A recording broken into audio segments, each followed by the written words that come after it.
What if Conquest showed up during the Invincible War? The war lasted 3 days and Conquest appeared the day after it was over. By this time, Angstrom Levy had sent the evil marks to an alternate dimension and he was already defeated. But let's say he shows up a day or two earlier and decides to stick around because he's having so much fun just murking evil marks. And by this time, all the evil marks are sent out by Angstrom. I think immediately Angstrom would be watching and he would notice an anomaly, as would Cecil and the GDA. But that begs the question, could Conquest beat all of the evil marks? Individually, he dogwalks all of them, as main mark is stronger than every evil mark and Conquest had the upper hand in their fight.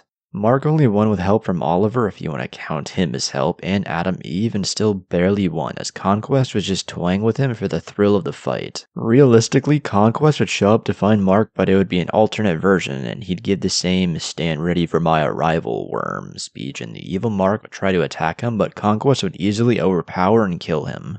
But he'd be confused when he came across another mark or two and he'd kill both of them as well. This means that Conquest could run into all the surviving marks at the same time, and that begs the question, could Conquest actually beat all of them? Because you gotta remember, they would have been the strongest out of all the evil marks, and they'd have the likes of Sinister Mark, Mohawk Mark, and Viltrumite Mark. If they work together, I think they could take out Conquest, but he would kill a lot of them, but eventually he would be overwhelmed. But while they're fighting, main Invincible might let them duke it out. But I think it'd be really interesting if Mark actually teamed up with Conquest and they tag teamed the rest of the evil marks and beat them. I think if that were to happen, Angstrom would step in and catch Conquest off guard and send him to an alternate dimension. The main Mark would just have the same fight with Angstrom and he'd still get away, only losing his arm in the process. It's an interesting idea as the evil marks and Conquest were two world-ending threats within the span of a couple days of each other, but what do you think about all this?